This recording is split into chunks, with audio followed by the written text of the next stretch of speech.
From Keene in the Shire, the Liberty Media capital of the world, this is Daryl W. Perry, host of FPP Radio News for Saturday, August 25th, 2018. Silver is trading at $14.82 per ounce. Gold is valued at $1,206 per ounce. Zencash is trading at $20, and the average price of Bitcoin is $6,711.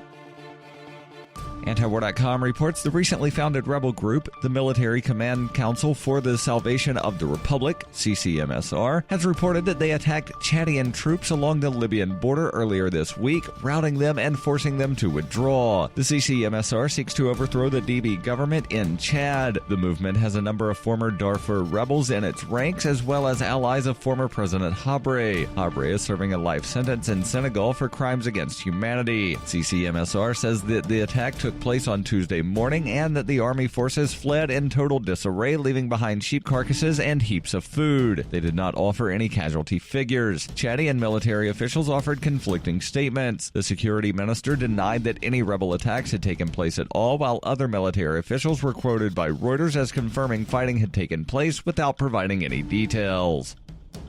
When you hear the word lobbyist, you probably think about greedy corporations, but not all lobbyists are the same. Some are fighting for the freedoms you hold dear. Liberty Lobby LLC is doing just that in New Hampshire, working hard to represent you, not some special interest group. You can help by going to libertylobby.info, where your contribution will give us the tools we need to ensure that your voice is heard. Visit libertylobby.info today to find out more.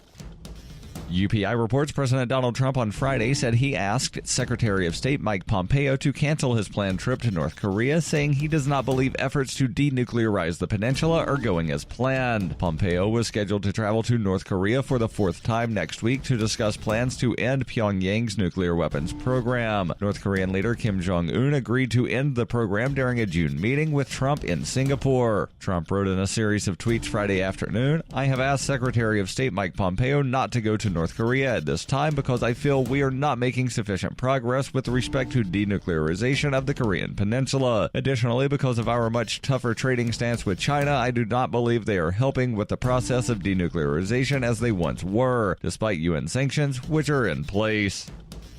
In 1999, Daryl W. Perry began a search for traditional values, which led him down a path to the ideas of liberty. He tells the story in A Rebel's Journey, My Path to Liberty. Of the book, Dr. Brian Sovereign says, "Sometimes it's funny, and sometimes I think it's crazy, but it's always authentic." Find A Rebel's Journey, My Path to Liberty by Daryl W. Perry on Facebook, read reviews on Amazon, ask for A Rebel's Journey wherever books are sold, or visit arebelsjourney.com.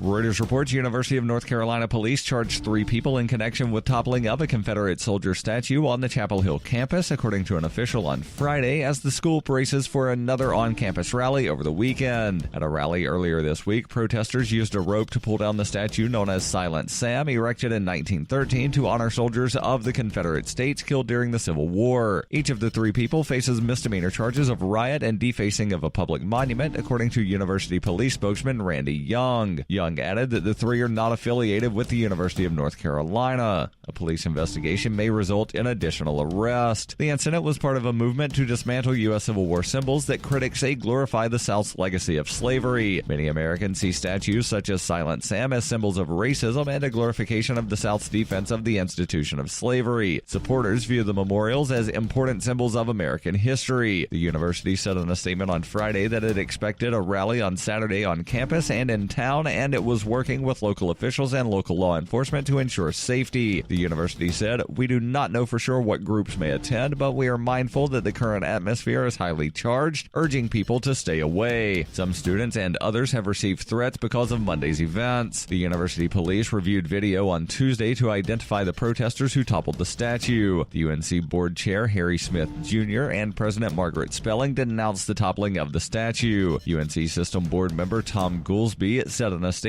on Thursday that the university will reinstall Silent Sam within 90 days as required by North Carolina state law. Campus police arrested at least 1 person at Monday's protest for wearing a mask and resisting arrest. That person was not among the 3 people charged with toppling the statue.